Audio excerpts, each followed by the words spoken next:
அனைவருக்கும் வணக்கம். Jaibala YouTube channel சார்பாக உங்களை அன்புடன் வரவேற்கிறேன். ஜெய்பாலா ஜெய்பாலா ஜெய்பாலா ஏகதந்தாய் விக்னே வக்கரதந்தாய் தினி தன்னோ தந்தி பிரதி மகனுடைய அனுகிரகத்தாலும் பாலகருடைய திருவருளாலும் முருகப்பெருமான் ஆசிர் கொண்டு இந்த வாரம் ரிஷபராசிக்கு எப்படி இருக்கிறது என்பது பார்ப்போம். 28/12/2025 முதல் 3/1/2026 வரைக்கும் இந்த வாரம் முழுவதும் உங்களுக்கு கிரக நிலை எவ்வாறாக இந்த வாரம் எந்த கிரக மாற்றம் இல்லை.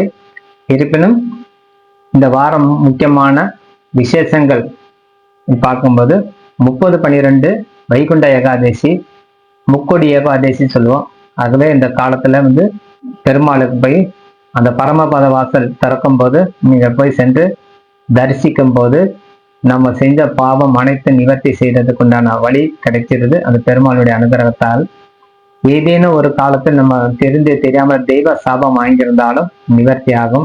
உங்க ராசிநாதன் சொல்லக்கூடிய ரிஷபராசிக்கு சுக்கிரனே அதிபதி. ஆகவே பெருமாள் அன்றைய தினம் இந்த வைகுண்ட ஏகாதசி முழுவதுமாக உபவாசம் இருந்து வழிபாடு செய்து கொள்ளும் போது உங்கள் மேன்மையை அடையும். 31ஆம் தேதி கிருத்திகை முருகப்பெருமான் தரிசனம் செய்யும்போது உங்க 7ஆம் அதிபதி முருகப்பெருமான், 12ஆம் அதிபதி முருகப்பெருமான் வர்றதுனால சிவாய் பகவான். ஆகவே முருகப்பெருமானுக்கு விரதம் இருந்து வழிபாடு செய்யும்போது திருமணம் சீக்கிரம் கைகூடும். திருமணம் கைகூடுவது மட்டுமல்லாது புத்திர சந்தானம் உண்டாகும். ஆகவே உங்கள் இந்த வாரத்தில் மிகவும் சிறப்பு வாய்ந்த விசேஷமாக அமைந்துள்ளது. 2/1/2026 நடராஜர் அபிஷேகம் இரவு, வெள்ளிக்கிழமை இரவு அபிஷேகம் நடப்பதால் அன்றைய 6 காலம் அபிஷேகம் நடக்கும். சில ஆலயத்துல 4 காலம் நடக்கும், சில ஆலயத்துல 3 காலம் நடக்கும். அதுக்கு ஏற்றபடி நீங்க போய் தரிசனம் செய்து கொண்டு வரும்போது உங்களுக்கு உண்டான அனைத்து விதமான அந்த சிவபெருமானுடைய அனுகிரகத்தால் அனைத்து தோஷம் உண்டாகும். இந்த வாரம் முக்கியமான விசேஷம் 3 வருது: பெருமாள், முருகன், சிவன். ஆகவே இந்த வாரம் முழுவதும் உங்களுக்கு உன்னதமான வாரம் வழிபாடுக்கு. ஆகவே தவறாமல் செய்யுங்க. 3ஆம் தேதி சனிக்கிழமை பார்க்கும்போது ஆருத்ரா தரிசனம் அதிகாலையிலே. ஆகவே ஆருத்ரா தரிசனம் செய்து அந்த களி கொடுப்பாங்க, ஆருத்ரா களி அப்படின்னு, அதை போய் உட்கொண்டு அந்த பிரசாதம் வாங்கி வரும்போது நம்மளுக்கு தேக ஆரோக்கியம் கொடுக்கும், உடல் ஆரோக்கியம் கொடுக்கக்கூடிய தன்மை உண்டாகும். ஆகவே இந்த வாரம் ரிஷபராசிக்கு கிரக நிலை எப்படி இருக்குது, என்ன பலன் பார்ப்போம். இந்த வாரம் ரிஷபராசிக்கு 2ஆம் இடத்துல குரு இருந்து வெற்றி பெறக்கூடிய தன்மை கொடுக்கிறது. இந்த ரிஷபராசியில இருக்கக்கூடிய ரிஷபராசி அப்படின்னாலே சுக்கிரன். அந்த சுக்கிரன் உங்க ராசிநாதன் 8ல மறைஞ்சிருப்பது உன்னத பலன் அல்ல. இருப்பினும் 10ஆம் இடத்துல சனி ராகு இருப்பது சிறந்தது. 11ஆம் இடத்துல சந்திரன் அமர்ந்து இருப்பது இன்னும் சிறப்பு வாய்ந்தது. 3ஆம் அதிபதி முயற்சி ஸ்தானாதிபதி சொல்லக்கூடிய சந்திர பகவான் 11ல அமர்ந்து இருப்பது கால சிறந்த பலம் கொடுக்கும். மனக்குழப்பம் நிவர்த்தி செய்துவிடும். 2ஆம் இடத்துல குரு இருப்பதால் திருமணம், புத்திர பாக்கியம் ஏற்படக்கூடிய தன்மை உண்டாகும். தொழில விருத்தி அடையக்கூடிய தன்மை உண்டாகும். கணவன் மனைவிக்குள்ள ஏதேனும் ஒரு பிரச்சனை இருந்தால் அதை நிவர்த்திக்கு உண்டான மார்க்கத்தை கிடைக்கும். செவ்வாய் 4ஆம் பார்வையாக உங்க ராசிநாதன் 7ஆம் அதிபதி, உங்க ராசிக்கு 7ஆம் அதிபதி செவ்வாய் 8ல மறைந்திருந்தாலும் அது சந்திரனை பார்க்கும்போது கணவன் மனைவிக்கு உண்டான பிரச்சனை நிவர்த்தி ஆகும்.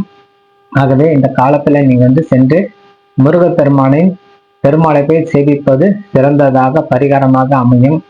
இந்த வாரம் முழுவதும் நீங்க தொழில் துறையில சிறந்து விளங்க வேண்டும் என்றால் நித்திய வழிபாடு உங்களுக்கு தவறாம செய்து வரணும்னு தினசரி ஒரு பிள்ளையாருக்கு ஒரு தேங்காய் சூற விட்டுட்டு போகும்போது உங்களுக்கு வெற்றி மேல் வெற்றி அடையக்கூடிய தன்மை கொடுக்கும். சனி 10ஆம் இடத்திலே ராகுவிட கூடி இருப்பது சிறப்பு வாய்ந்ததுதான். தொழில் துறையில வெற்றி அடைகிறது, ஒப்பந்தங்கள் கையாப்பம் விடுவது, தூர தேசத்திலிருந்து வரக்கூடிய செய்தி நம்மளுக்கு நன்மை பயக்கிறது. வெளிநாடு வெளியூர் சம்பந்தப்பட்ட ஒப்பந்தங்கள் கையாள்வது இந்த காலத்துல சிறப்பதாக இருக்கும். இந்த காலத்துல சிறப்பு வாய்ந்த அப்படின்னு பார்க்கும்போது கேது உங்களோட ராசிக்கு 4ஆம் இடத்துல இருக்குது. குடும்பம், கணவன் மனைவி, தாய் ஸ்தானம் கொஞ்சம் பலகீனமாக இருப்பதால் தாய் ஸ்தானாதிபதி 8ல் மறைந்து இருப்பது. ஆகவே தாய்க்கு சொல்லக்கூடிய தன்னுடைய தாய்க்கு உடல்நிலை பாதிப்பு உண்டாகும். அதுக்கு சரியான முறையில ட்ரீட்மெண்ட் எடுப்பது உத்தமம். இந்த காலத்துல தாய் ஸ்தானம் கொஞ்சம் பலவீனமாக இருப்பதால் அந்த உடல் ரீதி கொஞ்சம் சரி பண்ணி கொள்வது மிகவும் சிறந்தது. அது மட்டும் அல்லாது உங்க ராசிக்கு 2ஆம் அதிபதி 5ஆம் அதிபதி கூடிய புதன் 8ல மறைந்திருப்பது படிப்புல நல்ல கவனமாக படிக்கணும். படிக்கிற குழந்தைங்க, காலேஜ் பசங்க, அதெல்லாம் வந்து காலேஜில் படிக்கக்கூடிய பிள்ளைங்கள் அனைவரும் அந்த தன்மையில நிதானமாக படித்து மனப்பாடம் செய்து கொள்ளணும். படித்ததை மறக்கக்கூடிய தன்மை கொடுக்கும். திடீர்னு ஞாபக மருந்தை உருவாக்கக்கூடிய தன்மை கொடுக்கும். புதன் பலகீனமாக அமர்ந்திருக்கிறார். இருப்பினும் புத ஆதிக்கத்தோடு சேர்ந்த அந்த கிரகம் அமர்ந்திருப்பதால் நீங்க வெற்றி பெறதுக்கு நல்ல வழி கிடைச்சிடும். குடும்பஸ்தானம் கொஞ்சம் பலகீனமாக இருப்பது, கேது பகவான் 4ஆம் இடத்துல இருப்பது கண்டிப்பாக குடும்பத்துல ஏதேனும் ஒரு குழப்பம் வந்து அது இந்த கடைசி வாரத்துல நிவர்த்தி ஆயிடும், இந்த வார இறுதிக்குள்ள. ஆகவே வழிபாடு ஏற்கனவே சொன்னது போல் வைகுண்ட ஏகாதசி, கிருத்திகை, நடராஜர் அபிஷேகம் தவறாம போய் வழிபாடு செய்து எல்லா வளம் பெற்று வாழம் சொல்லி விடைபெறுகிறேன். நன்றி, வணக்கம். ஜெயபாலா, ஜெயபாலா, ஜெயபாலா. வாழ்க வளம்பெற.